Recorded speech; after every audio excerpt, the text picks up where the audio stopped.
আমরা গুনছি, আমার কেমন যেন বিশ্বাস, মানুষ যখন মামলাত পড়ে, কেসেত পড়ে, শত ব্যস্ততার পরেও তার ওই কোর্টের হাজিরার দিন মনে থাকে। একটা আওয়াজটা জোরে হলো না কেন? তার মানে আপনারা মামলা খাননি। তাহলে আর বুঝলেন কি, মানুষের যখন মামলা থাকে, কোর্টের তারিখ, হাজারো ব্যস্ততার ভেতরেও মনে থাকে অমুক মাসের অমুক তারিখে আমার কোর্টে কি দিতে হবে, হাজিরা দিতে হবে। আমার কেমন যেন বিশ্বাস, আল্লাহ যদি এই কাজটা করতেন যে প্রত্যেক মানুষ জন্মের পরই তার পিঠের পাশে মৃত্যুর তারিখটা যদি আল্লাহ লিখে দিতেন, কতক্ষণ আমরা সব ভুলে যেতাম, সব ভুলে যেতাম। মৃত্যু হবে এটা ভুলে গিয়েছি। কিন্তু গবাদি পশু যখন আমরা কুরবানির জন্য ক্রয় করি, ওই গবাদি পশু যদি বুঝতো আমার মালিক এত খেদমত করে, এত ভুসি দেয়, খুদের ভাত দেয়, আমাকে হয়তো ঈদুল আজহার 10 তারিখে কি করবে, কুরবানি দিবে। ওই গবাদি পশু ছাগল ইচ্ছা করে কোনো খাদ্য খেত না। তারা মনে মনে বলতো তোমাক গোশত মুখে দেওয়াবো না, তোমাক হাড্ডি শোষাবো। কথা বলেন। কিন্তু ওই গবাদি পশু তার মৃত্যুর কথা জানে না। কিন্তু আমরা বিবেকবান মানুষ, আমরা মৃত্যুর কথা জানি কিন্তু অনুধাবন করি না। আমি আপনাদেরকে যে কথা বলবো, 1500 বছর ধরে এই দেশে, এই পৃথিবীতে কালেমার বক্তৃতা হচ্ছে, জোরে বলুন ঠিক কিনা? নামাজের বক্তৃতা হচ্ছে, বলুন ঠিক কিনা? রোজা, হজ, যাকাত আদায় করতে হবে, সুদ হারাম, পর্দা ফরজ, জেনা হারাম, চুরি হারাম, মদ হারাম, লটারি হারাম, এইগুলির বক্তব্য 1500 বছর হলে হচ্ছে। কি মুরব্বী, আপনারা একটু কথা বলবেন, তাহলে ওনারা ভালো বুঝবে। কারণ এনারা বিশ্বকাপের খেলার জাজমেন। কেন চেয়ার নিয়ে 2 গোলের সামনে সাইডে কেন মানুষ বসে রাখা লাগে? কারণ কি, যদি রেফারির চোখ মিস করে জাজমেন্টের থেকে শুনে ডিক্লেয়ার দেবে। কথা বলেন। আজকের এই কোরআনের এই মাহফিলের জাজমেন্ট আমার ডানে বাঁয়ে যারা আছেন, ইনারা যদি স্বীকারোক্তি দেয় না কথা ঠিক, তবে গা শ্রোতা বলবে না ঠিক। আর আমার কথা শুনে আপনারা যদি মন খারাপ করেন, মুখ ভার করে থাকেন, ওনারা বলবেন উনি কি স্ট্রোক করে নাকি? কতক্ষণ এই দিন আমরা এসেছি কোরআন শোনার জন্য, জোরে কোন আল্লাহু আকবার। আমরা কি শুনবো? কোরআন। আল্লাহ রাসূল বলছেন, আল্লাহ যার কল্যাণ চান তাকে কোরআনের জ্ঞান দেন। আর একটু জোরে বলা গেল না? যার আল্লাহ যার কল্যাণ চান তাকে কোরআনের জ্ঞান দেন। তাহলে আমাদের সব কাজ বাদ দিয়ে কোরআনের জ্ঞান অর্জন করতে। তাহলে কি হবে? আমি যতখানি কোরআনের জ্ঞান অর্জন করব, ততখানি আল্লাহর পক্ষ থেকে আমি অনুগ্রহ, করুণা, দয়া পাবো। ধরে বলতে কিনা? আজকে বাংলাদেশ দ্বিতীয় বৃহত্তম মুসলিম রাষ্ট্র। শতকরা 3 জন মানুষ কোরআন পড়ে না। এই মাদ্রাসার হুজুর, হাফেজ সাহেব, মৌলানা, 2-1 জন লোক ছাড়া যদি এই বাংলাদেশ যদি অফ করে দেওয়া হয়, একটা লোক কোরআন পড়ার পাওয়া যাবে না। যাবে না। এখন মোবাইলে ব্যস্ত, সবাই মোবাইলে ব্যস্ত। আবার মোবাইলে আপনার কোরআন ঢুকে দেওয়া আছে, সেই কোরআনও সকালবেলা আপনার ওই চাপ দিয়ে দেখারও টাইম নেই। মোবাইল কি সুন্দর মোবাইল, কোরআন পড়ুন, তেলাওয়াত শুনুন, অর্থ শুনুন, যেখানে টাচ করবেন সেই বিষয় আপনার চোখের সামনে মিডিয়া ধরে দেয়। ধরে বলুন ঠিক কিনা?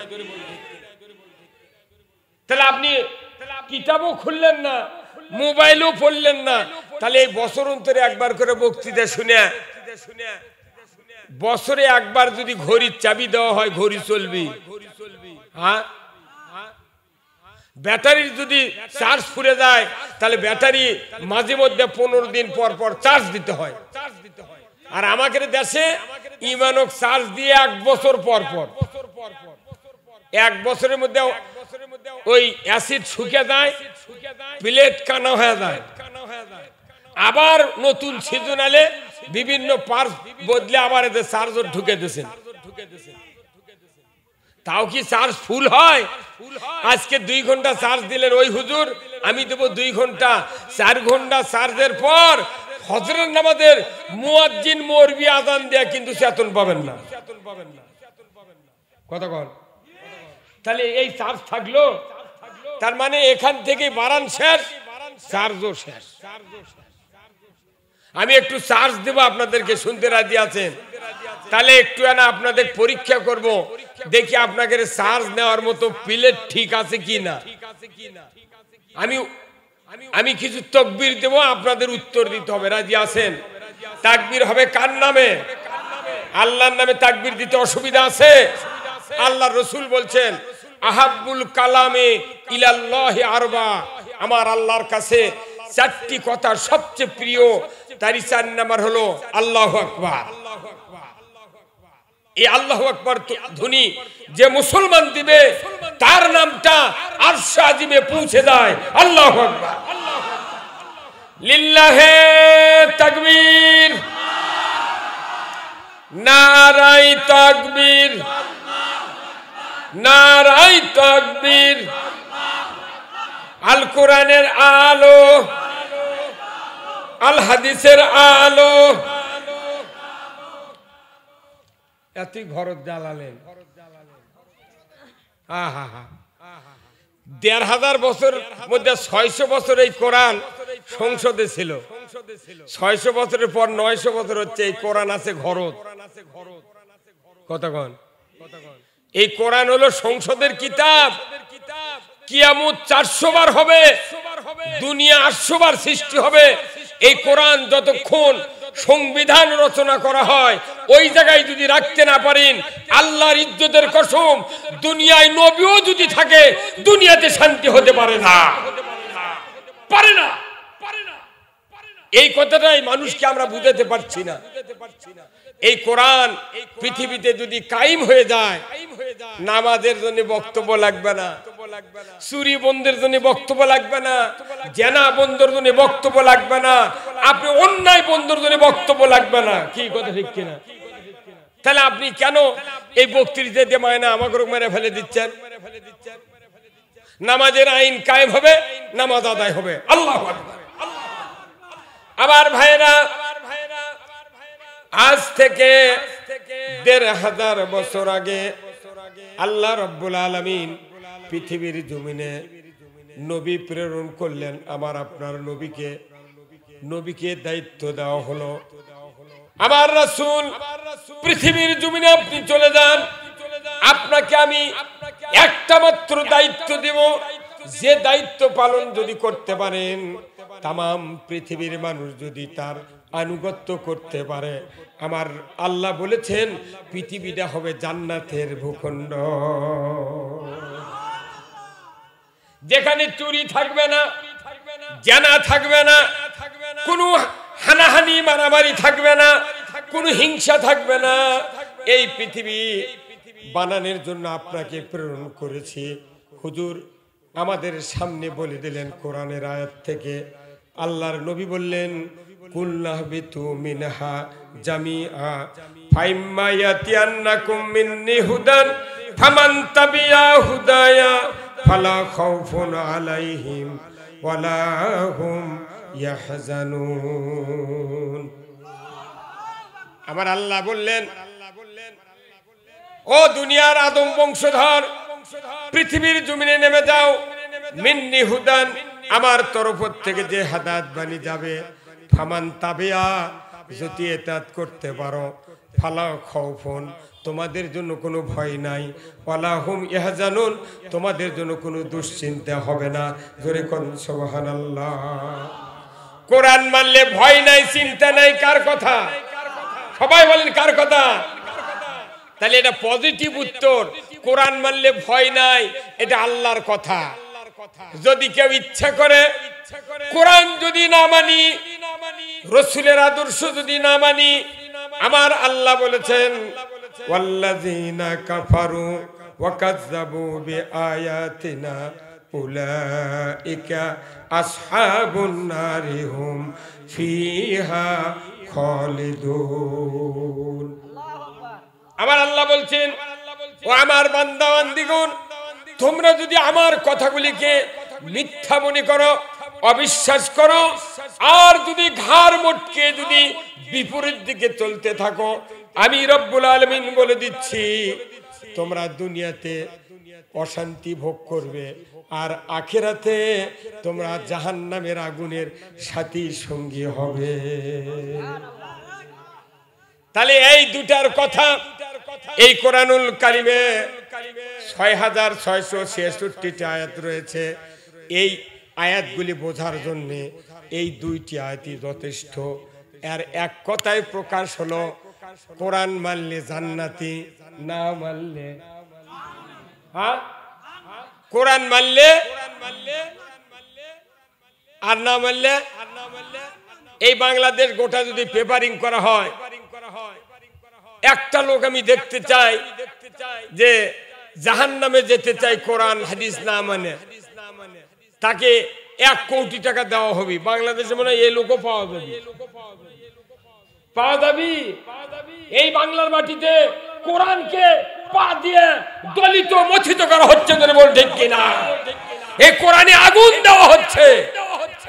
এত বড় জালিম এই বাংলার জমিনে এখনো আছে। তাহলে বলুন, কোরআন মানলে জান্নাতি, তাহলে আমরা কোরআনের কি কি মানছি একটু তালিকা দেখা দরকার তো। আচ্ছা কন্ত বিরাট ভিআইপি পরিবার কিংবা নরমাল পরিবার, বিবাহ হয়, এক পক্ষ বর এক পক্ষ কনে।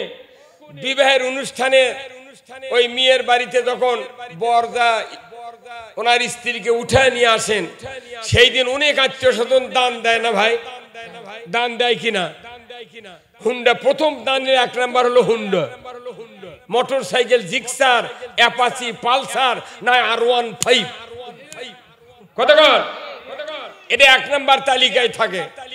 এরপরে কমপক্ষে ৪৪ রকমের দানের জিনিস থাকে।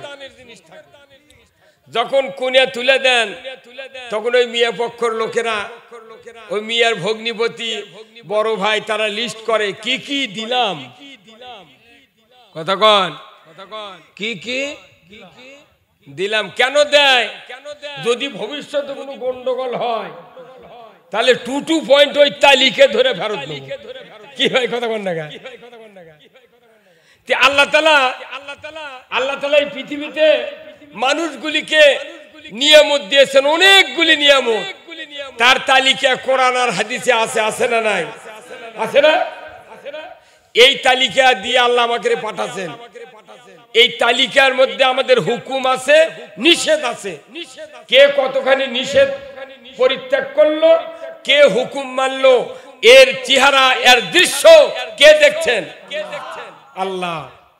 আল্লাহ এমন আল্লাহ যে আল্লাহর সাথে কথা বলতে শোনাতে কোনো মাধ্যম লাগে না, টেলিফোন লাগে না, মোবাইল লাগে না। কতক্ষণ এই যে আমার এই ভাইয়ের যদি কেউ সুনাম করে, ওনার একটা গ্রামে একটা ভক্ত আছে, উনি এনার খুব প্রশংসা করতেছেন। এখন এনার মুখত যদি না বলে প্রশংসা, এমন একটা লোককে প্রশংসার কথা শুনার লাগবে, ওই লোকটা যাতে পরের দিন এনার কাছে বলে এবারে অমুক লোক সেই প্রশংসা করলো। কতক্ষণ তাহলে লোকের মাধ্যমে এনার যিনি ভ্যাকুম তাকে শুনে লেগে এনাক শুনাবি। তার মানে এনার অনুগ্রহ পাওয়ার জন্য এইরকম কথা আমরা বলি কি বলি না? আল্লাহর কি এইরকম কারু মাধ্যম লাগা? আবার আল্লাহ বলছেন উদউনি আস্তাজিব লাকুম, বান্দা তোমরা আমার কাছে দোয়া করো, আমি তোমাদের দোয়াকে কবুল করব। দোয়া করার মালিক আমরা, কবুল করার মালিক কে? আমার আল্লাহ বলেছেন, বান্দা তুমি যদি গভীর রাত্রিতে উঠে ওযু করে তাহাজ্জুদের 2 রাকাত নামাজ পড়ে জায়নামাজে সিজদা দিয়ে যদি আমার কাছে তুমি ধর্ণা দাও, দুনিয়ার সব মানুষ ঘুমিয়ে বিভোর হয়ে থাকবে, কিন্তু আমি রব্বুল আলামিন তোমার ওই সিজদার ভিতরে চোখের পানি, মুখের আওয়াজ, কান্নার শব্দ আরশে আজিম থেকে স্পষ্ট শুনতে পাই, দেখতে পাই। একটা গ্রামে ১,৫০০ মানুষ থাকে, একটা লোক রিপোর্ট নিয়ে দেখবেন কয়জন লোক রাত্রিতে উঠে 2 রাকাত তাহাজ্জুদের নামাজ পড়ে আল্লাহর দরবারে রাখে। এই তালিকা যদি কোনো মানুষকে দায়িত্ব দেওয়া হয়, আমার বিশ্বাস গ্রামে গ্রামে 2টা মানুষও পাওয়া যাবে না। অথচ আল্লাহ রাসূল বলছেন, আল্লাহ গভীর রাত্রিতে, শেষ রাত্রিতে প্রথম আসমানে এসে, বান্দা তোমার কি দরকার তুমি আমার কাছে চাও, আমি তোমাদের সব দোয়া কবুল করব। আল্লাহ তিনি কি আল্লাহ? আহা, এই আল্লাহকে আমরা চিনিনি, রসুলকে চিনি না, কোরআন বুঝি না, নবীর আদর্শ বুঝি না, শুধু মাথার টুপি দিয়ে ঈদের নামাজ, রোজা, কুরবানি আর এই রিসার্চ, ব্যবসা বাণিজ্য এইগুলি করা দেখলে মনে হচ্ছে আল্লাহ আমাকে রোগ পাঠিয়ে দিয়ে মনে আল্লাহ বোধহয় সরে গেছে নাকি, সরে গেছে। আমার ভাইরা, আমি যে কথা বলছিলাম, কোরআন মানলে জান্নাতি। আপনারা কি জান্নাতে যেতে চান? জান্নাতে যেতে চান? তাহলে জান্নাতে যাওয়ার ফর্মুলা আছে। এই ফর্মুলা অনুযায়ী আপনাকে জান্নাতে যাওয়ার কাজ করতে হবে। জান্নাতে যাওয়ার ফর্মুলা হলো কোরআন শরীফের ভেতরে ৬৬৬৬টি আয়াত রয়েছে। এর ভিতরে একটা মাত্র আয়াত জান্নাতে যাওয়ার ফর্মুলা, ধরে কোন আল্লাহু আকবার। একটা মাত্র আয়াত জান্নাতে যাওয়ার ফর্মুলা। এই আয়াতটা যদি আমরা বুঝতে পারতাম, আমার বাংলাদেশে এত বক্তব্য লাগতো না, এত ওয়াজ লাগতো না, এত মানুষকে হাত ধরে পাও ধরে মসজিদের দিকে আজান দিয়ে ডাকা লাগতো না। ধরে বলুন ঠিক কিনা? আমার ভাইরা, এই গ্রামে একটা যদি মসজিদ থাকে, আজান হবে এক মাইকে। ধরে বলুন ঠিক কিনা? একটা বছরে 1825 বার আজান হয়। ধরে কোন কতবার? 1825 বার আজান হয় এক মসজিদে বছরে। ওই 1825 বারের আজান কয়টা মানুষ ওই গ্রামের গুরুত্ব দেয় কোন তো? আসরের সময় 4 জন, ফজরের সময় 7 জন, জহরত কাজের চাপে 3 জন। মাদ্রাসা যদি না থাকতো আমাদের দেশের মসজিদ গুলা মুসল্লি পাওয়া যেত।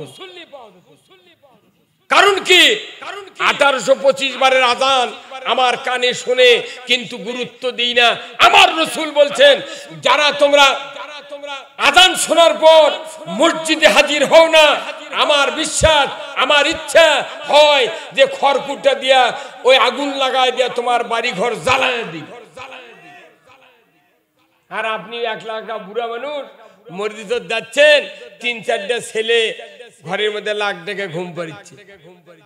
আর ইমামক বলছেন, হুজুর বলে বলে হয় না, এতই বলি নামাজি ধরে না। কি বলিছেন আপনি? আপনি একটা দিন খালি বলবেন 4টা ছেলে যে বাবা তোরা যদি নামাজ না পড়িস, আমার যে জুমা জুমা আছে সব জুম্মত লিখে দেব। কি সব লিখে দেবো, সব লিখে দেবো। ওই পরের দিন যদি নামাজ না ধরে কি করছি? আপনার জমি দিয়ে ভাত খাবে, আপনার কিয়ামতের দিন বুকে লাথি দিয়ে জাহান্নামে ফেলে দেবে। আল্লাহ কোরআনে বলছেন, এই সন্তানগুলি তোমাদের জন্য ফিতনা। যখন ছেলে জন্মে তখন মনে করেন যাক বিশাল কাজ, আর মেয়ে হলে মুখ কালো হয়ে যায় না, যা চাইছিলাম তা হয়নি। কি চাইছিলেন? বেটা চাইছিলেন। আহা আমার ভাইরা, যাকে সেই কথা আল্লাহ রসুলকে পাঠিয়ে দেওয়া হলো কি উদ্দেশ্য নিয়ে? এই উদ্দেশ্যের কথা আমি বলতে গিয়া অনেক দূর চলে গেলাম। আমার আল্লাহ তাআলা কোরআনুল কারীমে সূরা সফের ভেতরে এত সুন্দর বক্তব্য দিলেন, হুয়াল্লাযী আরসালা রাসূলাহু বিল হুদা ওয়া দীনিল হক লিইউযহিরাহু আলাদ-দীনি কুল্লিহি ওয়ালাউ কারিহাল মুশরিকুন। আমার আল্লাহ বললেন, আমি সেই সত্তা, তিনি তার রাসূলকে প্রেরণ করেছি সত্য হেদায়েত দিয়া, দিন দিয়া, জীবন ব্যবস্থা দিয়া। আপনি পৃথিবীর জমিনে গিয়ে মানুষের তৈরি করা আইন কানুন মতবাদ উৎখাত করে দিয়া একমাত্র আমি আল্লাহ আমার মতবাদ আপনি বিজয় করবেন। এতে করে কাফের মুশরিক বেদিনের কলিজায় যত জ্বালা যন্ত্রণা হোক না কেন, আপনি রাসূল পরোয়া করবেন না। নবীকে দায়িত্ব দেওয়া হয়েছে, আপনি পৃথিবীর জমিনে গিয়া আমার খেলাফত কায়েম করবেন। জোরে কোন আল্লাহু আকবার। রাসূলকে এই দায়িত্ব দেওয়া হয়েছে। আপনাকে কি বলা হয়েছে? আপনাকে আমাকেও কোরআনুল কারীমে বলা হয়েছে, ওয়াইজি ক্বালা রাব্বুকা লিল মালাইকাতি ইন্নী জাইলুন ফিল আরদি খলিফা। আমি আল্লাহ ফেরেশতাদেরকে ডাক দিয়ে বললাম, আমি পৃথিবীর জমিনে আমার প্রতিনিধি সৃষ্টি করতে চাই। খলিফা শব্দের অর্থ হলো, এই ওয়ার্ডটাই হলো মানুষ সৃষ্টি করা হয়েছে পলিটিক্যাল জীবন দিয়া। মানুষকে সৃষ্টি করা হয়েছে রাজনৈতিক জীবন দিয়া। বলুন ঠিক কিনা? কিন্তু এই মানুষগুলোর ভেতরে মৌলবীরাই রাজনীতি ভুলে গেছে। কথা কোনটা ভুলে গেছে? ওই মসজিদে যে খুতবা হয়, এই খুতবার ভেতরে সানি খুতবা শেষের দিকে আছে রাজনৈতিক কথা, সেটা রাষ্ট্রনীতি আর সমাজনীতি। জোরে বলুন ঠিক কিনা? আল্লাহর নবী বলেছেন, ওয়াসুলতানু জিল্লুল্লাহি ফিল আরদি মান আহানা সুলতানাল্লাহি ফিল আরদি আহানাহুল্লাহ। আমার আল্লাহর রাসূল বলেছেন, ন্যায়পরায়ণ শাসক আল্লাহর ছায়া সদৃশ্য। কোন আল্লাহু আকবার। ন্যায়পরায়ণ শাসক কার ছায়া? আল্লাহর ছায়া। ন্যায়পরায়ণ শাসক তখনই জমিনে কায়েম হবে যারা কোরআন দিয়া পৃথিবী চালাবে। ধরে বলুন আল্লাহু আকবার। ন্যায়পরায়ণ শাসক কায়েমের যারা বিরোধিতা করে, রাসূল বলেছেন তারা যেন স্বয়ং আল্লাহর সাথে বিরোধিতা করলো। আজকের সমাজে আল্লাহর আইন কোরআনের শাসন কায়েমের বিরোধিতা আছে না নাই? হ্যাঁ জোরে বলেন, আছে না নাই? যারা বিরোধিতা করে এরা বোঝে না। এরা কেন বোঝে না? আমি উদাহরণ দিই। এই যে সামনে শীত আসতেছে না ভাই, শীত আসতেছে তো। আচ্ছা, এই শীতের ভেতরে ছোট ছোট বাচ্চা যাদের আছে হেঁটে বেড়ায় কিংবা হামকুরে দেয়, একটু ছোট হাঁটতে পারে না, এই সন্তানক যখন মা ওই সকালবেলা শীতের কাপড় পরে দিতে লাগে, তখন ওই সন্তান চিৎকার করে কাঁদে। কাঁদে না? মা একাই পায়জামার এক ঠ্যাং পায়ের মধ্যে ঢুকে দেয়, ওই সোল আর এক পা আলোক করে এই ঠ্যাং খুলে ফেলে দেয়। কথা কন না গায়ে? আর এত কান্দে, তখন আপনার স্ত্রী আপনাকে বলেছে একটু ধরেন তো, সন্তান একটু ধরেন তো, আমি পায়জামা পরে দিই। কি ভাই বলে না? তখন আপনি যদি ওই সন্তানের পাও মাটিতে রাখেন, তাহলে কোনো পাও দিতে পারবে না, ওকে একবারে আলোক করা লাগবে। কথা কন? একবারে আলোক করে ধরা লাগবে, তখন আপনার স্ত্রী পায়জামার ঠ্যাং ঢুকাবে। আর এই ঢুকাতে এত চিৎকার করে কাঁদবে, যখন কঠিন শীতের ভেতরে সকালবেলা গায়ে তেল দিয়ে মা এই পোশাক গায়ে দিয়ে যখন একবারে একটু ফিডার হোক, বুকের দুধ হোক দেওয়ার পর যখন বাচ্চা আস্তে আস্তে শান্তি পাবে যে না রে এখন তো কি হচ্ছে, শরীর গরম হচ্ছে, তখন ওই সন্তান আস্তে আস্তে চোখ মুজে ঘুম আসবে। তোর কোন ঠিক কিনা? ওই যে এরকম ছোট্ট শিশুকে শীতের পোশাক পরে দিতে যেরকম চিল্লাচিল্লি করে, অথচ যখন শান্তি পায় তখন নীরবে ঘুমায়। জোরে বলুন ঠিক কিনা? আজকের এই পৃথিবীতে কোরআনের আইন শোনার পর যারা চিল্লাচিল্লি করে, যদি কোরআনের আইন একবার আপনি দেখাতে পারতেন, আমার দেশে নয় তাম পৃথিবীর মুশরিক, বেদিন, নাসারা, ইহুদিরা কোরআনের আইন কায়েমের জন্য পাগল হয়ে যেত।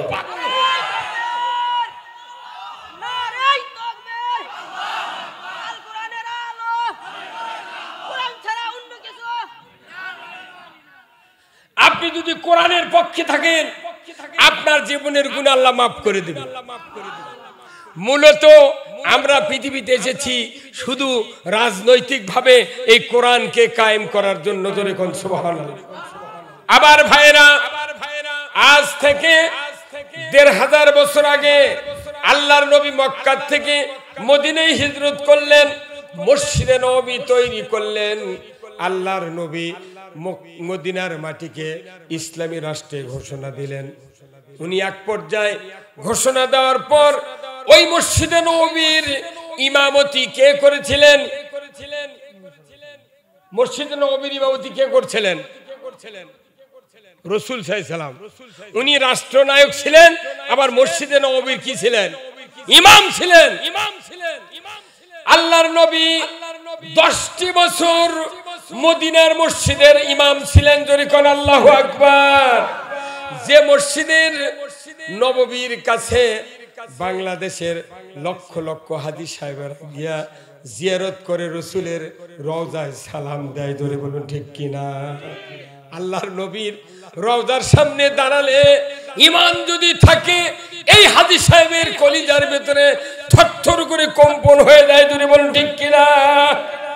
আল্লাহর নবী, বিশ্ব নবী, উনি ছিলেন একদিকে মসজিদে নববীর ইমাম, আর একদিকে ছিলেন মদিনার রাষ্ট্রপতি। জোরে কোন সুবহানাল্লাহ। আল্লাহর নবীর পাশে নামাজ আদায় করার সুযোগ আমাদের কি আর হবে? হবে না। কিন্তু আমার নবীর পিছনে নামাজ পড়েছেন আব্দুল্লাহ বিন উবাই। আব্দুল্লাহ বিন উবাই নামাজ পড়েছেন। উনি কোনদিন দ্বিতীয় কাতারে দাঁড়ান নাই, রাসূল ইমামতির জায়গায় যান, আর আব্দুল্লাহ বিন উবাই পেছন থেকে মানুষকে ফাড়ি দিয়ে দেয়া রাসূলের পেছনে দাঁড়িয়ে যান। নবীর মতো কেরায়েত, নবীর মতো পাগড়ি, নবীর মতো জুব্বা, নবীর মতো দাড়ি, ওই রকম সব।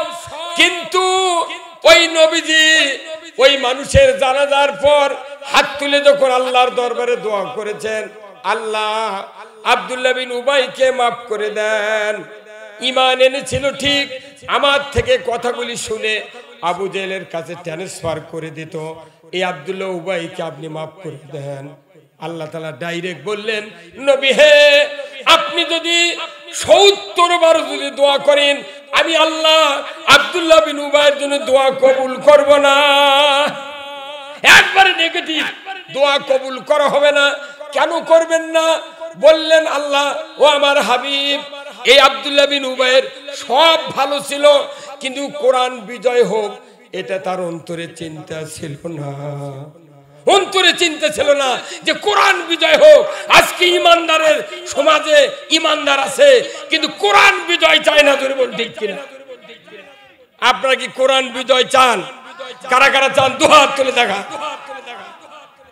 আল্লাহু আকবার, আল্লাহু আকবার।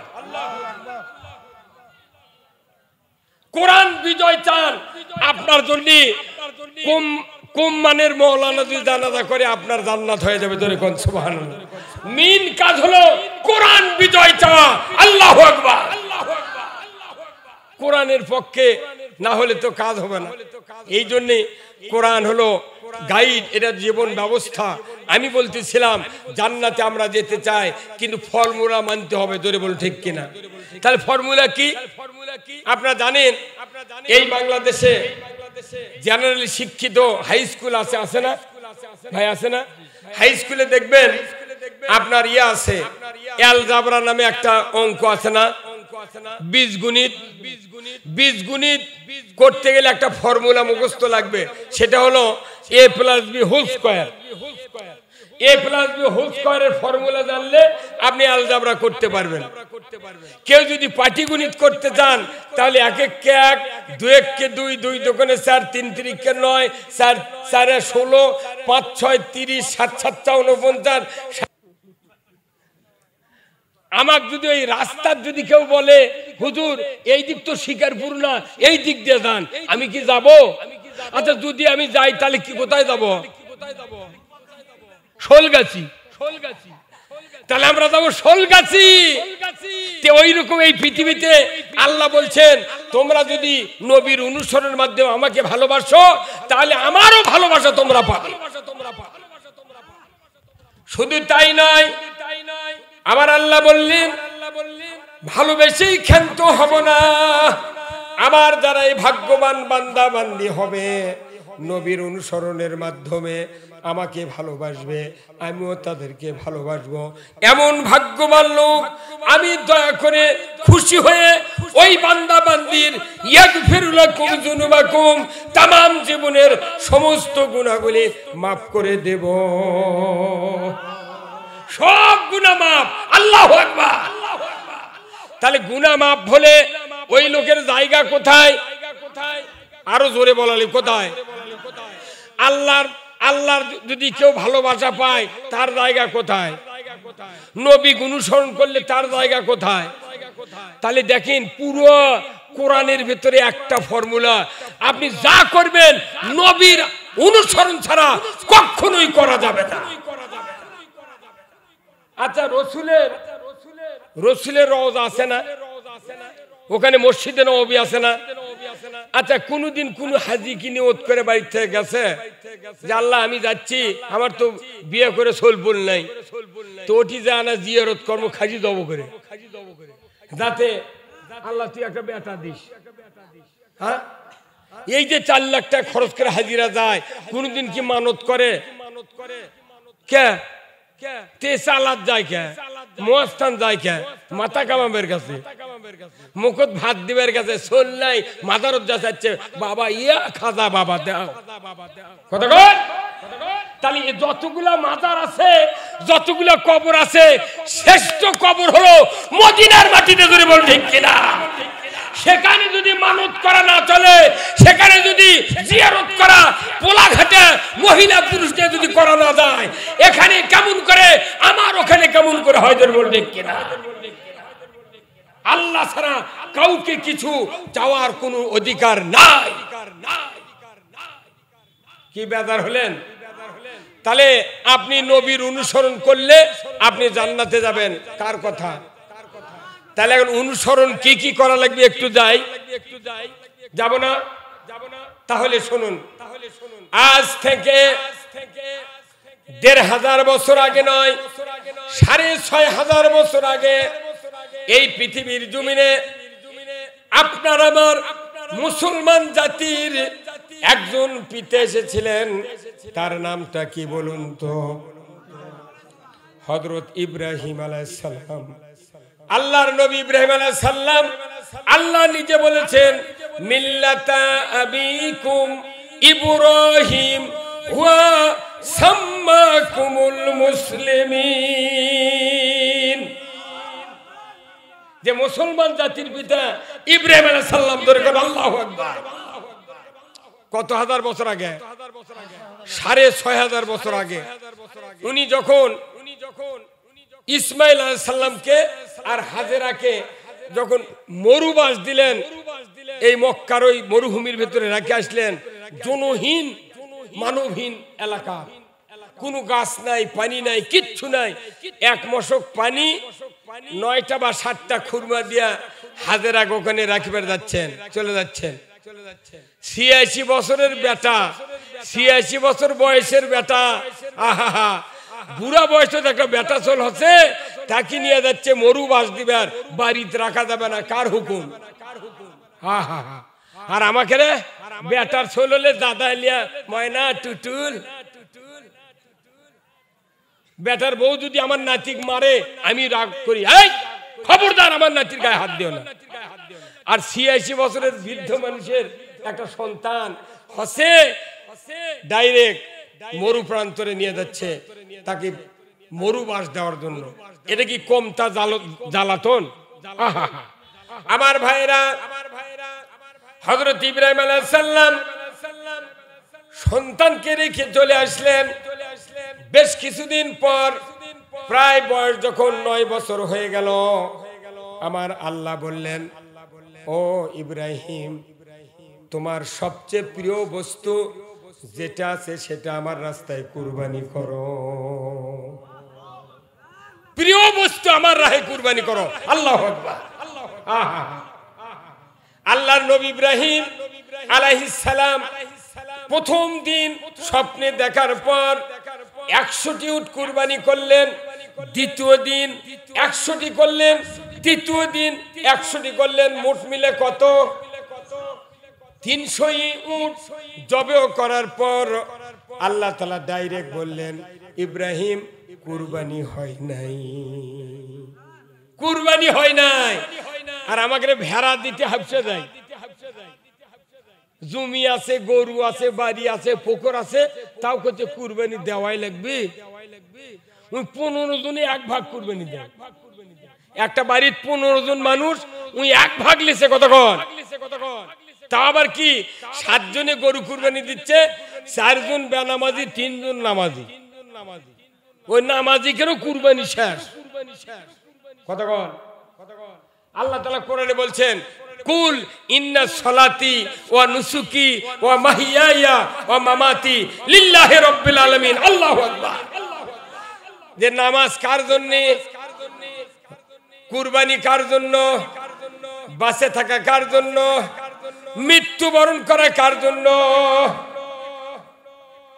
তাহলে কুরবানি আল্লাহর জন্য করবেন। কিন্তু আগে বলছেন কুল ইন্না সলাতি, আগে নামাজ তুমি রবের জন্য করো। বাংলাদেশের মানুষ বেনামাজিরা যদি কুরবানি না দিত, ধাপের হাটত একটা 4 মুনা গরু আমরা হুজুররা 2000 টাকাতে পাইতাম। কি সুদে করে টাকা লাগে কোটিপতি হচ্ছে, তার কুরবানির বাজারত গেলে ওই তো কুরবানি 10 লাখ টাকা দিয়ে কিনবি। ওই জন্য আমাকে তা ভেড়া কেনা লাগে। ওই বুঝিচ্ছে না যে বেনামাজি আর সুদারুদি কুরবানি দেয়, এর গোস্ত খাওয়া হবে, চারানার সওয়াব হবে না,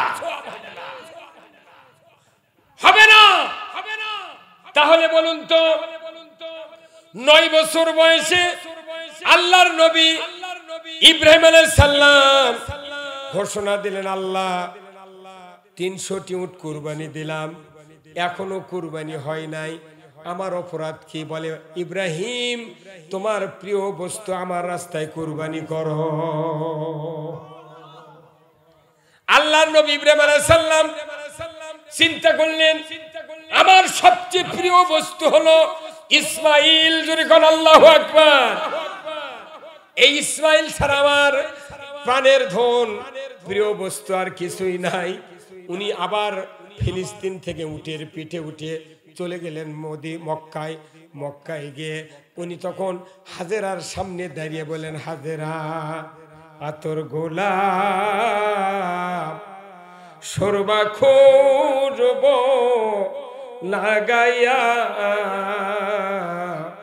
ইসমাইলকে দাও গো বিবি সাজায়া। হাজেরা দাও গো দাও, আমার ইসমাইলকে সাজিয়ে দাও, আমি বন্ধুর মেহমান হয়ে যাব। হযরত ইব্রাহিম আলাইহিস সালামের কথা শুনে মা হাজেরা ইসমাইলকে সাজিয়ে দিলেন। বাবার পেছনে পেছনে রাস্তা ধরে দিলেন। শয়তান মাথায় পাগড়ি দিয়ে টুপি দিয়ে এসে বলল, হাজেরা রে, তোমার মতো পাষণ্ড মহিলা আল্লাহর জগতে নাই।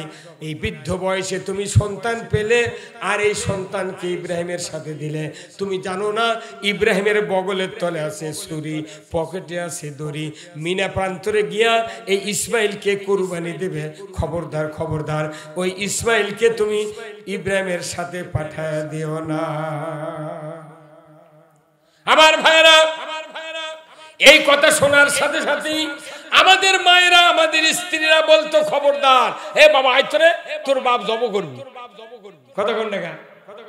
কিন্তু আমার আপনার জাতির পিতার স্ত্রী আমাদের মা বললেন, ওগো মালাউন, তুমি তো দরবেশ নও, তুমি শয়তান মালাউন। আমি বলে দিচ্ছি, আমার ইসমাইল যদি 1000টা উদরে যদি ধারণ করি, আর আমার আল্লাহ যদি কুরবানি চায়, আমি 1000 ইসমাইলকে আমার ইব্রাহিমের হাতে উঠাইয়া দেব। 1000 ইসমাইলকে আমি ইব্রাহিমের হাতে উঠাইয়া দেব। আল্লাহু আকবার। শয়তান চিন্তা করে সর্বনাশ, এই জায়গা তো আর এই জায়গা তো আর হলো না, এই জায়গা তো আর পাওয়া গেল না। তখন ইসমাইল আলাইহিস সালাম সামনে যাচ্ছেন, বাবার পেছনে পেছনে। এই দরবেশ হাজেরা পটাতে না পারে আবার চলে গেছে ওই বেটার পাশে পাশে। কিছু দূর যাওয়ার পর দরবেশের সুরত ধরে এই ইসমাইলের সামনে গিয়া শয়তান বলতেছে, রে ইসমাইল, খবরদার খবরদার, তোর বাবার সাথে মিনা বাজারে যাস না। তার বগলে আছে তরবারি, পকেটে আছে ছুরি, মিনা বাজারে তোমাকে কুরবানি করবে, খবরদার যাস না বাবা, যাস না। 2-3 বার বলতি ইসমাইল আলাইহিস সালাম বলছে আব্বাকে, আব্বা এই দেখো দরবেশ আসা আপনার সাথে আমাকে যাওয়া নিষেধ করতেছে। কি কি সুরত ধরে গেছে, দরবেশ মুখত দাড়ি টুপি পাগড়ি জুব্বা লেগে গেছে। আহা, আল্লাহর নবীরা, আমার আপনার নবী হাদিস শরীফে বলেছেন, দুনিয়ার সমস্ত নবীরা শয়তানকে চর্মচক্ষে দেখতে পেতেন। বাবার কাছে যখন ইসমাইল দরখাস্ত দিয়েছেন, বাবা এই যে শয়তান আমার কাছে দরবেশ এসে বলতে যে আপনার সাথে নিষেধ করতেছে যাওয়ার জন্য, আব্বা গো আপনি দেখেন আমাকে কেন নিষেধ করে। ইব্রাহিম আলাইহিস সালাম পেছন ফিরেই দেখে ওটা দরবেশ নয়, ওটাকে মিস্টার ইবলিস। মিস্টার ইবলিস আগে কোন জাতি থেকে এসেছিলেন কোন তো? জিন জাতি। জিন জাতির সাথে ওনার জন্ম। তারপরে উনি ইবাদত করতে করতে করতে করতে 70 লক্ষ বছর সিজদা করেছে। আল্লাহু আকবার। কত বছর? 70 লক্ষ বছর সিজদা করেছে। পৃথিবীর এমন কোন জায়গা নাই যে সেখানে আজাজিলের সিজদা করেনি। এই আজাজিল 70 লক্ষ বছর ইবাদত করার পর এত সিজদা করলো, আল্লাহর আইন কয়টা মানেনি? একটা আইন না মেনে যদি 70 লক্ষ বছরের ইবাদত যমুনা নদীর ভাসে যায়, আর আমরা কতগুলো আইন অমান্য করতেছি, কতক্ষণ অগুন্তি। তাহলে বোঝা লাগবে বেশ তো তিনি দিবেন, তিনি তো আইন দিয়েছেন, তার আইন না মানে অন্য আইন মানলে জান্নাতে যাওয়া সম্ভব হবে না। এই জন্য আমি যাচ্ছি যে রসুলের অনুসরণ কি একটু দেখেন আমার ভাইয়েরা। ইব্রাহিম আলাইহিস সালাম পেছন ফিরে দেখলেন দরবেশ নয়, এটা শয়তান। সাথে সাথে ইসমাইলকে বললেন, বেটা ইসমাইল, তুমি এই শয়তানকে জমিন থেকে পাথর নিয়া তুমি নিক্ষেপ করো, পাথর নিক্ষেপ করো, জোরে কোন সুবহানাল্লাহ। এক এক করে 49টা পাথর নিক্ষেপ করেছিলেন নবী ইসমাইল আলাইহিস সালাম, জোরে কোন আল্লাহু আকবার। ওই যে শয়তানকে পাথর মারা হয়েছে। কিয়ামত পর্যন্ত এই শয়তানের ওয়াসওয়াসা দিলে পাথর মারা হাজীদের জন্য আল্লাহ তাআলা ওয়াজিব করে দিয়েছে। যত হাজী হজ করেছেন তারা যা পাথর মারছে, কি তাই না? সব পাথর মারেনি, সব পাথর মারছে। আবার হজ করবে যাওয়ার সময় দেখেন আপনি একটা বেডিং পত্র বাঁধে নিয়ে ঢাকা গেছেন, হাজি ক্যাম্পের থেকে এয়ারপোর্টে যাচ্ছেন, আপনার পরনে শুধু সাদা কাফন, একবারে ইহরাম পরতেছেন, মরণ কাপড় যেটা পরে যাচ্ছেন। আপনি বলতেছেন লাব্বাইক আল্লাহুম্মা লাব্বাইক লা শারিকা লাকা লাব্বাইক ইন্নাল হামদা ওয়ান নিয়ামাতা লাকা ওয়াল মুলক লা শারিকা লাক। জোরে বলুন ঠিক কিনা? তাহলে এই তালবিয়া পাঠ করছেন, আপনি কি চিন্তা করছেন এই তালবিয়ার অর্থগুলো কি? আল্লাহুম্মা লাব্বাইক, আল্লাহ আমি হাজির, আমি হাজির। তখন আল্লাহ বলে তুমি হাজির হজরত কি বলবে বলো। তখন বলছে ইন্নাল হামদা, নিশ্চয় তোমার সব প্রশংসা। আচ্ছা আর কি? লা শারিকা লাক, আপনার কোনো শরীক নাই। তে তোর এই 60 বছর বয়স একদিন গা বুঝলো আমার শরীক নাই, বাড়ির যতদিন আসলো বুঝিস নি গা। কথা কয় না গা।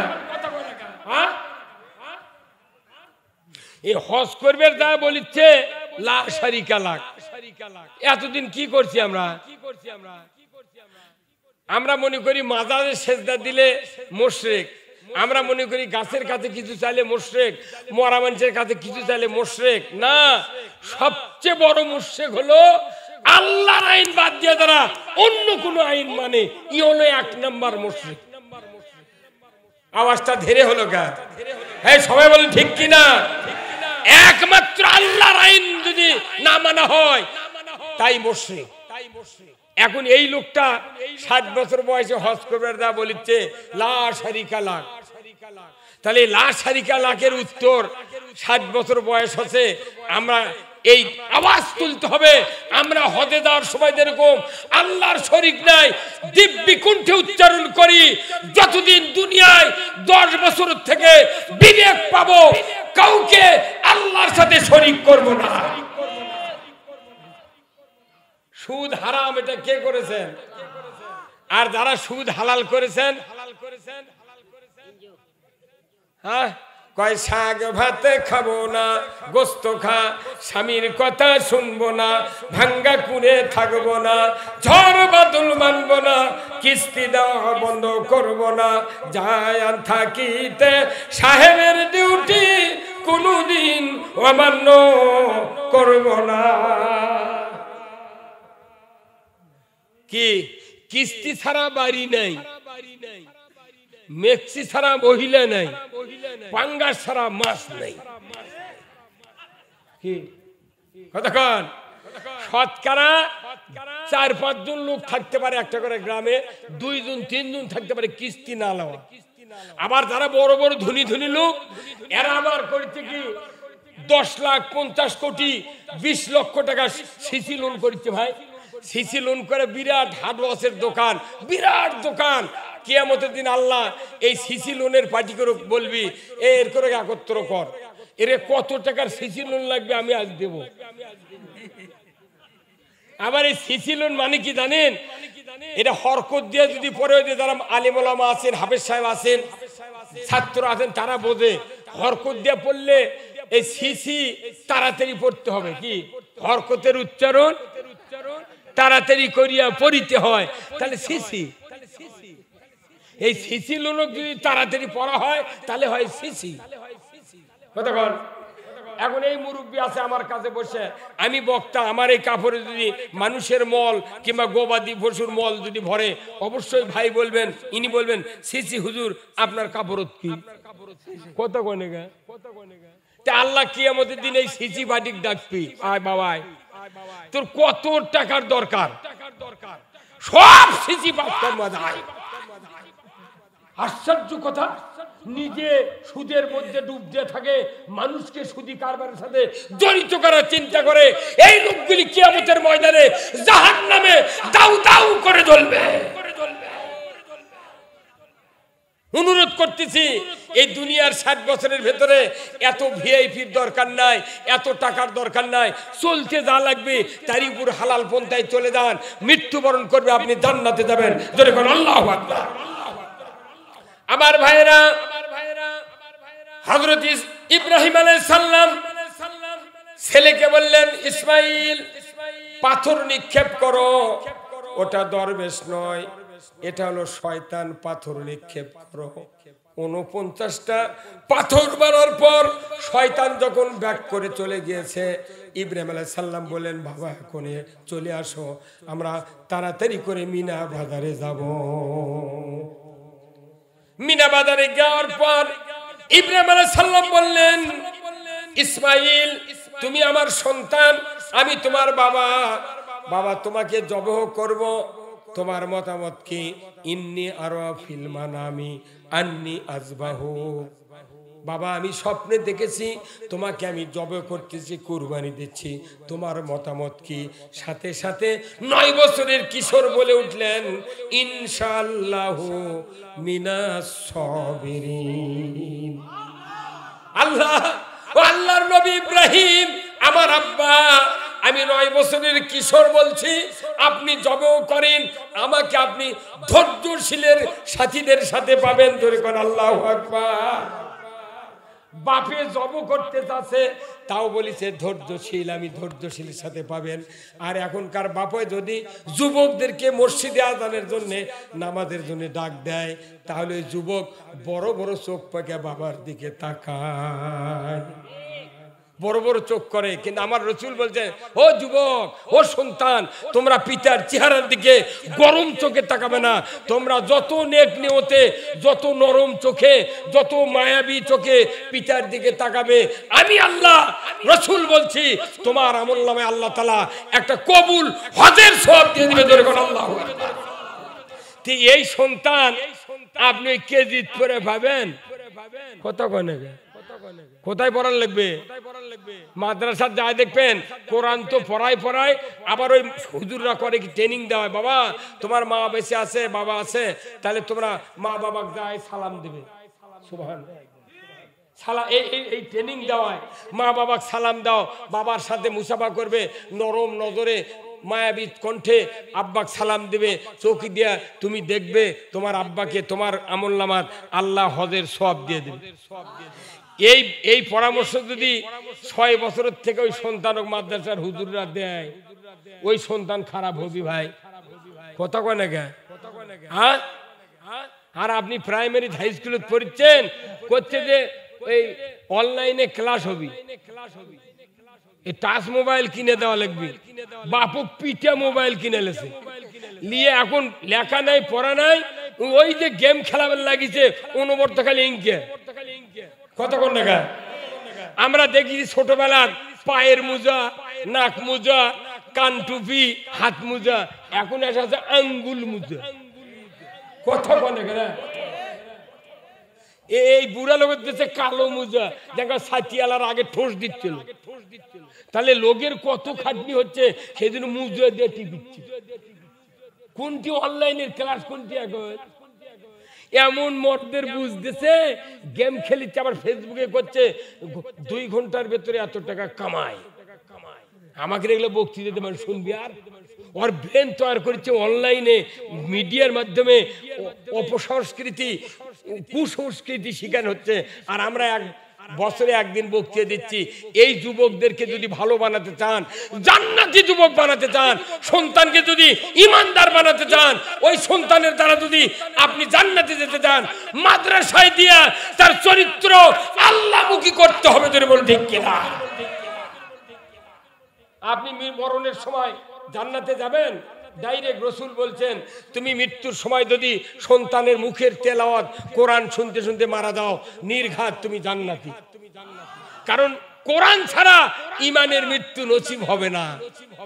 আর আপনার সন্তান নাই, বউ বিটি কোরআন পড়বে জানে না, ওই মসজিদের ইমাম মাদ্রাসার হুজুরক যাকে আনতে আনতে এখন ওই আজরাইল জানলে গোস্ত হাডির মোড় চলে গেছে।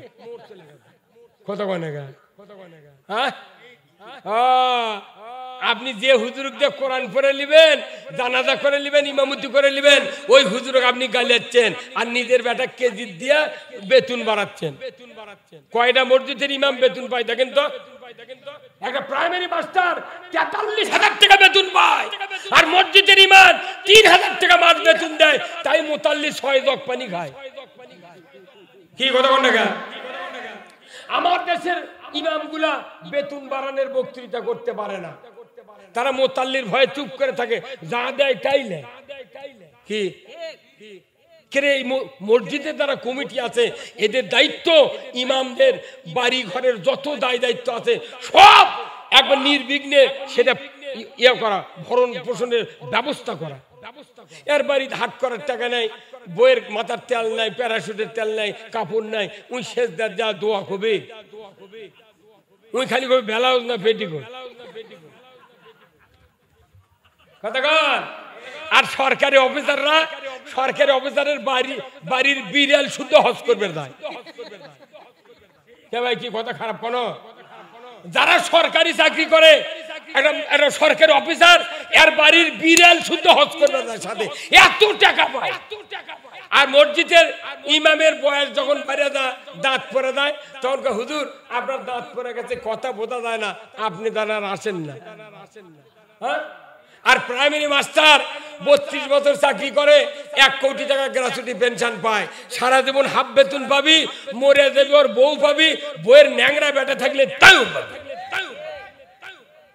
এটা কি এমনি হবে ওই দিন আমাদের ওখানে এক মোতাল্লি সাহেব ওই বেটা বিসিএস পূর্বের দেশে রিটেনের চান্স পাচ্ছে ভাইবা দেশে শুক্রবার দিন ঢাকাত গেছে ইমামক এখন 100 টাকা দিয়া বলিচ্ছে যে হুজুর আমার ছেলে আনা পরীক্ষা দিতে যাচ্ছে আপনি আল্লাহ দয়া করে আনা দোয়া করবেন তো মিলেট টিলেট পরে না আমাদের পরের টাকা 100 দেশে দিয়ে দোয়া করিচ্ছে দোয়া করতে করতে বলছে আল্লাহ দয়া করে মোতাল্লির বেটাখানা চাকরিটা দিয়েই দেন তো খুব কান্দে কান্দে কষে আর ধনী মানুষের মোনাজাত তো একরকম গরিবের মোনাজাত আর এক রকম ধনী মানুষ যদি মোনাজাত করে নেয় দোয়া করে নেয় তাহলে মিশে ওই লাখ টান দেয় তাহলে ওই বুঝলে যে না হুজুর কান দিচ্ছে আর গরিব মানুষ দোয়া করলে টাকা দিবে না আল্লাহ আমিন কা লোক করে চুপ করে থাকে কিছুক্ষণ চুপ করে থাকে শেষে দা বলছে বিরহমাতিকা ইয়া আরহামার রাহিমিন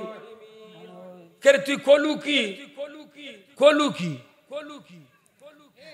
এখন ওই মোতাল্লির বেটাকে ভাইবা দিবে এখন ইমাম সাহেব দোয়া করছে আল্লাহ চাকরিটা তুমি দিয়ে দিও আমার আপত্তি নেই দোয়া করিছে দিয়ে দিও চাকরি কিন্তু একটা কথা আমার জাঙ্কা বেতন ইনকে বেতন দিবে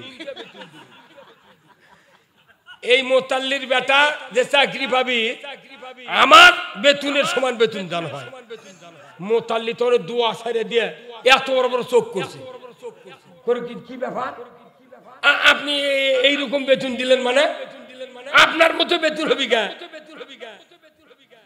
বলছি যে আমার মতো কেন বেতন হবি আপনার যখন বেতন বৃদ্ধি করবে চাই তখন আপনি কোন যে আপনারা বেতন কম পাইলে কি হবে আপনাদের টাকার বরকত আছে তো সেই জন্য আমার মতো বেতন আপনার বেটাকে দিবের খুঁজি যাতে বরকত আপনার বাড়িতে যায়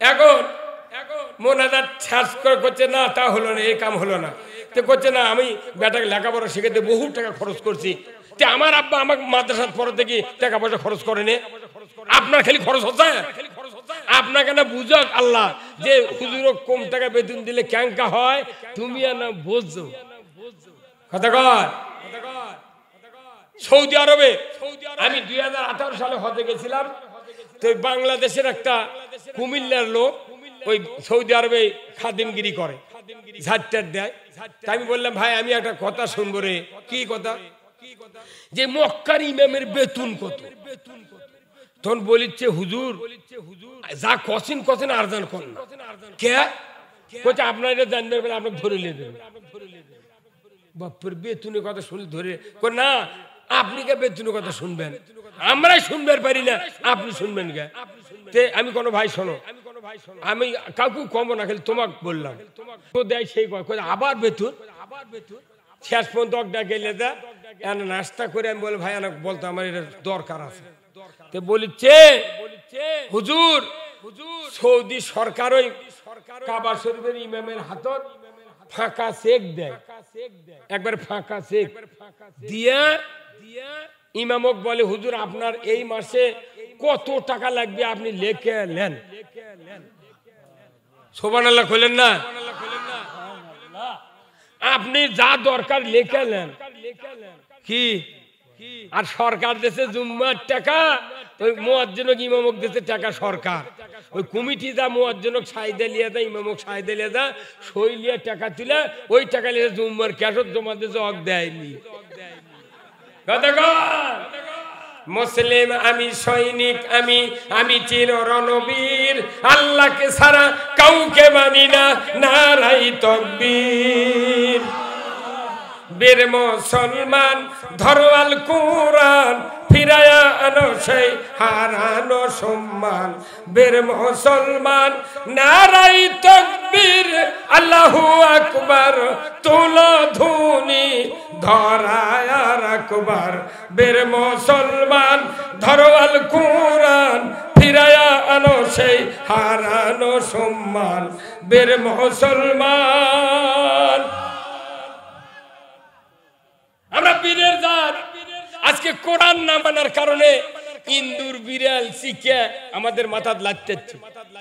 কতক্ষণ টাকা আজকে এই নওগাঁর দুবলহাটির শিকারপুর গ্রাম, এই মাঠটা আল্লাহ জান্নাতের বাগানে পরিণত করে দিয়েছে। এই কোরআনের পক্ষের কথাগুলো যদি মানুষের দিলে যখন পতিত হয়, ওই মানুষটা যদি আল্লাহর দ্বীনের আকাঙ্ক্ষিত হয়ে যায়, তাহলে অবশ্যই ওই মানুষটা আল্লাহর জান্নাতে যাবে। আল্লাহর কোরআনের কথা শুনলে আপনার অন্তরে কিরকম হতে হবে আমি উদাহরণ দিই। আচ্ছা, আপনাদের কাছে এই পাকা তিতুল কিংবা কাঁচা তিতুল মুখে রাখতে ঘোরা হয়, ক্যাঙ্কা কল দেয়।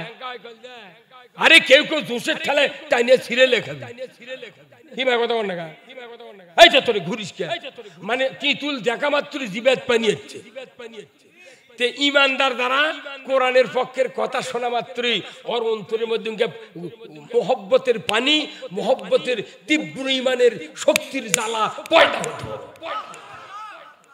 আপনি তিতুল দেখলে জিবাত পানি আসে, আর কোরআনের কথা শুনলে শরীর জ্বলে। আমার একটা স্বপ্ন পূরণ করো ও গো দয়াময়, তোমার পথে চলতে গিয়ে মরণ যেন হয়।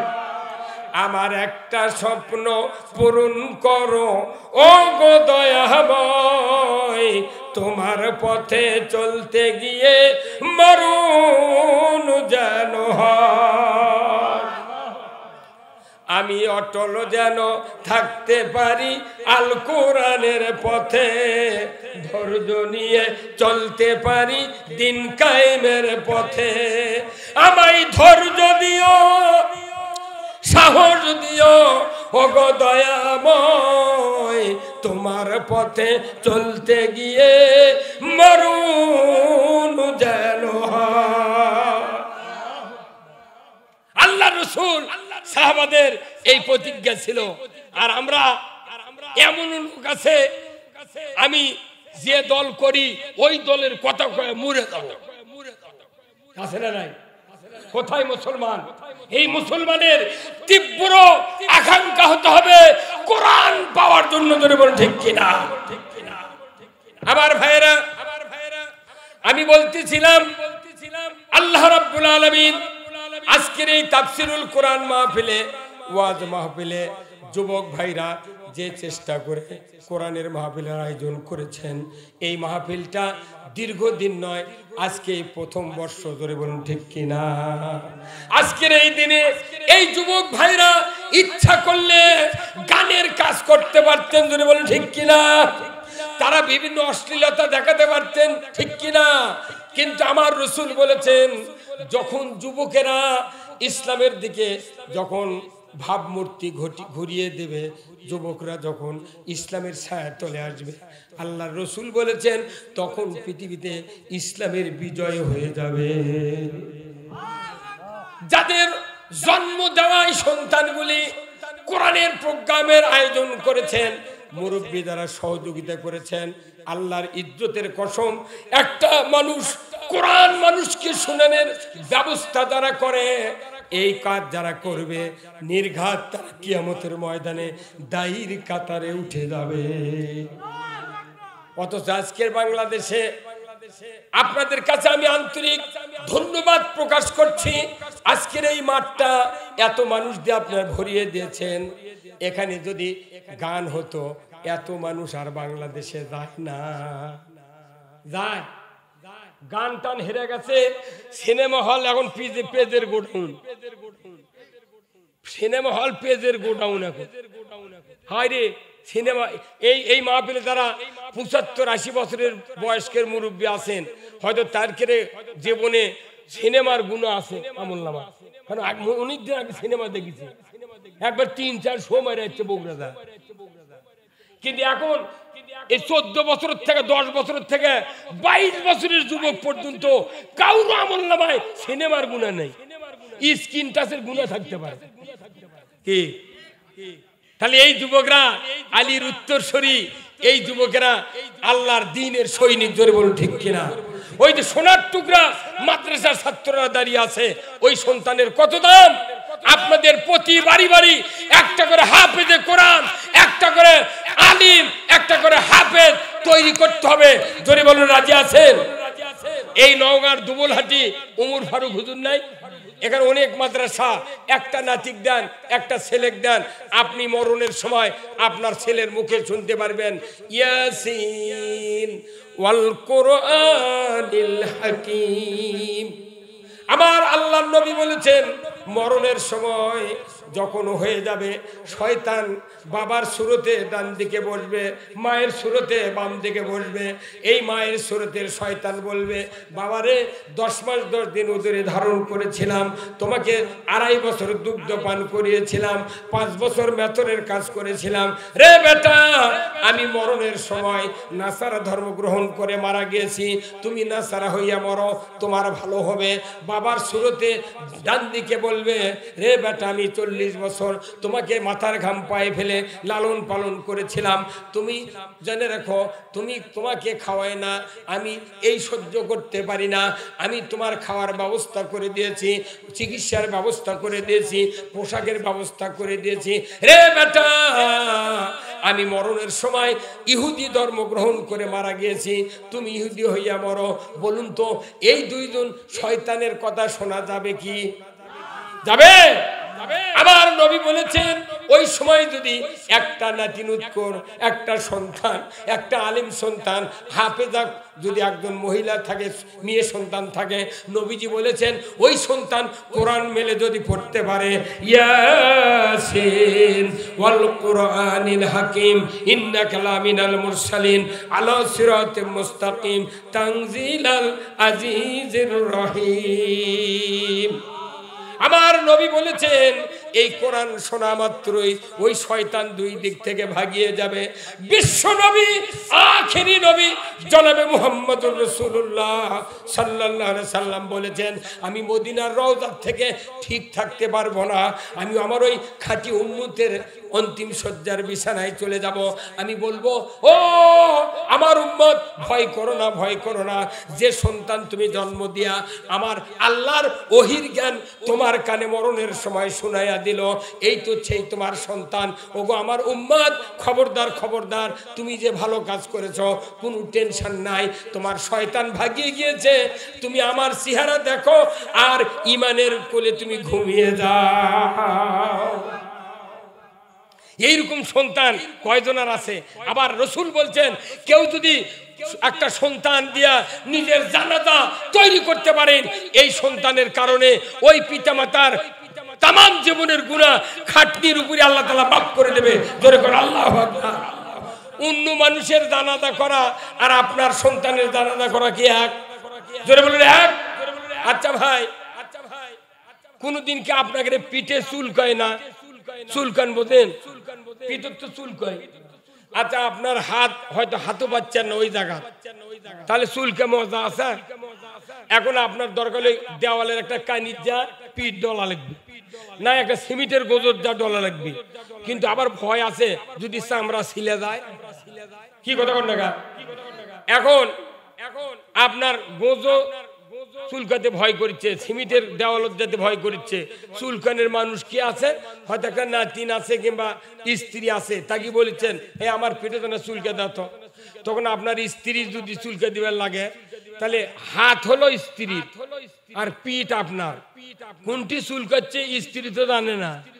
কত কনে এখন স্ত্রী এক হাত দিয়ে চুলকাচ্ছে, আপনি তখন করছেন দাম কি দেয়, এই এটি লো এটি, এমন ধমক মারছেন, আপনার স্ত্রী আবার 2 হাত দিয়ে চুল করছে, দেখা যাচ্ছে যেটি চুল করছে সেটি হাতও যাচ্ছে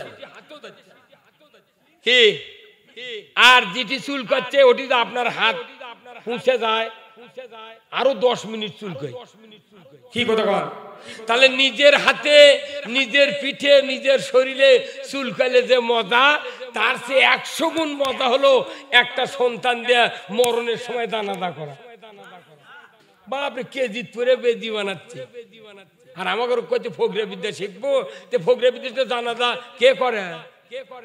বিয়ে আমরা যদি বিয়ে না পড়াই, মোট মৌলবি যদি হরতাল করে, বউ পাবে না বাংলাদেশের মানুষ। কি তাহলে হাত ধরে মেয়ের হাত ধরে বলা লাগবে, আপা কবুল আলহামদুলিল্লাহ, কবুল আলহামদুলিল্লাহ, কবুল আলহামদুলিল্লাহ, চলো এখন তুমি আমার ওয়াইফ। কোথায় মুসলমান? হাসির খোরাক নয়। আমার আপনার জীবনের জন্ম ব্যথা। যদি একটা সন্তান হাফেজ না বানাতে পারেন, জানাজা করার মতো তৈরি করতে না পারেন, আমার আপনার জন্ম ব্যথা। আপনার মেয়ে হয়, ছেলে নাই, আপনি মেয়ে কি হাফেজা বানান? মাদ্রাসার অভাব আছে? আপনি মনে করছেন কিচ্ছু করবো না? ওই মৌলবীদের বাইর মৌলবী শোনেন, আমি যদি দোয়া করবেন লাগি রব্বির হামহুমা, তখন আমার অন্তর হবে, আল্লাহ তুমি আমার বাপের কবরত সোয়াবের ঢল মারো। আর পরার বাপের জন্য দোয়া করলে আপনার বাপের কবর হবে লিওর, আর আমাকে একটু ঢল ধরে বলো, ঠিক কিনা?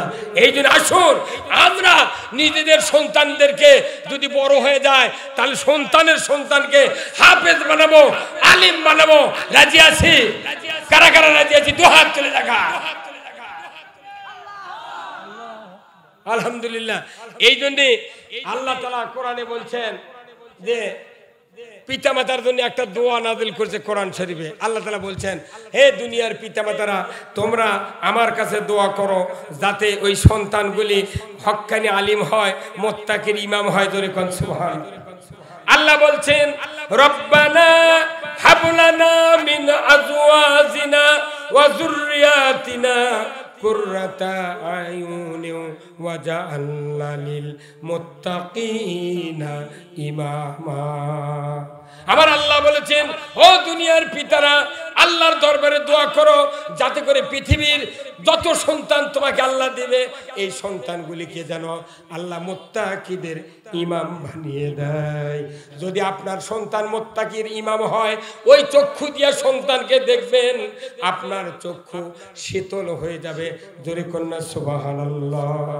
আমার ভাইয়েরা, এই দিনে এই সন্তানকে 9 বছর বয়সে ইব্রাহিম আলাইহিস সালাম বললেন, তোমাকে কুরবানি করব, তুমি মতামত দাও, তোমার কি সমস্যা, কোনো কিছু আছে? উনি বললেন, ইনশাআল্লাহু মিনাস সাবিরিন, আমাকে ধৈর্যশীলের ভেতরে পাবেন। জোরে কর আল্লাহু আকবার। তে আপনার বেটা ধৈর্য হবে কখন? ঈমান পরিপক্ক কখন হবে? যখন মাদ্রাসা দিয়া হুজুররা ট্রেনিং দিয়ে তো আর করবে কি ভাই? কিন্তু মাদ্রাসা দিলেন না, তাহলে তো হবে না। এই জন্য আসুন এই সন্তানগুলিকে আল্লাহর ওয়াস্তে ভালো বানাতে হবে। আপনারা যেহেতু হাত তুলে বললেন, আপনাদের নিজের সন্তান যদি না থাকে, আপনারা ছেলের সন্তানগুলিকে বানান। এটা হলো 1 নাম্বার কথা।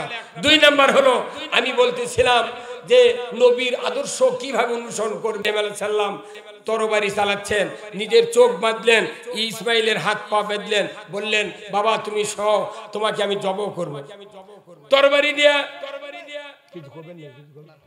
তরবারি দিয়া বিসমিল্লাহি আল্লাহু আকবার বলে যখন জবাই শুরু করেছে, বারবার ছুরি চালায় ইব্রাহিম আলাইহিস সালাম, তখন দেখা যায় ইসমাইলের গলা কাটে না। গলা তো কাটা দূরের কথা, এক গাছা পশম কাটে না। ইব্রাহিম আলাইহিস সালাম সাথে সাথে তরবারি দূরে ছুঁড়ে মারলেন, তরবারি চলে গেল, পাথরে আঘাত লেগে পাথর কেটে গেল, কিন্তু ইসমাইলের গলা কাটে না। জোরে কন্যা সুবহানাল্লাহ। আমার ভাইয়েরা, আজ থেকে 6500 বছর আগে আল্লাহর নবী ইব্রাহিম আলাইহিস সালাম ওই সময় কুরবানি করার চেষ্টা করতে করতে যখন দেখা গেল, আল্লাহ বুঝতে পারলেন ইসমাইলকে কুরবানি করেই ক্ষান্ত দিবে, এর আগে থামানো যাবে না। আল্লাহ তাআলা জিবরাইলকে বললেন, ওগো জিবরাইল, যাও বেহেশত থেকে দুম্বা নিয়ে ইব্রাহিম আলাইহিস সালামের তরবারির নিচে তুমি শোয়া দাও, আমি ইব্রাহিমকে কুরবানির সওয়াব দিয়ে দেব। সুবহানাল্লাহ। আল্লাহর নবীর তরবারি চলছে, জিবরাইল আলাইহিস সালাম জান্নাত থেকে দুম্বা আনলেন। আল্লাহর ফেরেশতা জিবরাইল তরবারির নিচ থেকে ইসমাইলকে সরিয়ে দেয়া ওই চক্ষু বাঁধা অবস্থায় দুম্বা শোয়া দিলেন। কুরবানি হয়ে গেল। ইসমাইল আলাইহিস সালাম জিবরাইলের কোলে ধরে কোন সুবহানাল্লাহ। বলুন তো দুম্বার ওই সময় কোন দিকে, ঘাড়ে কেটেছিল না গলায়? কোথায় কেটেছিল? গলায় না ঘাড়ে? গলায়। কত বছর আগে? 6500 বছর আগে গলাত কাটিছে ইব্রাহিম আলাইহিস সালাম ওই দুম্বার। 6500 বছর পর এই গেল যে ঈদুল আযহা কুরবানি দিলেন, গরুর কোনটি কাটছিলেন? হ্যাঁ, গলাত।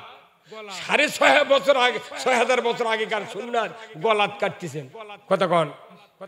তাহলে আরেক নবীর সুন্নাত যদি 6000 6.5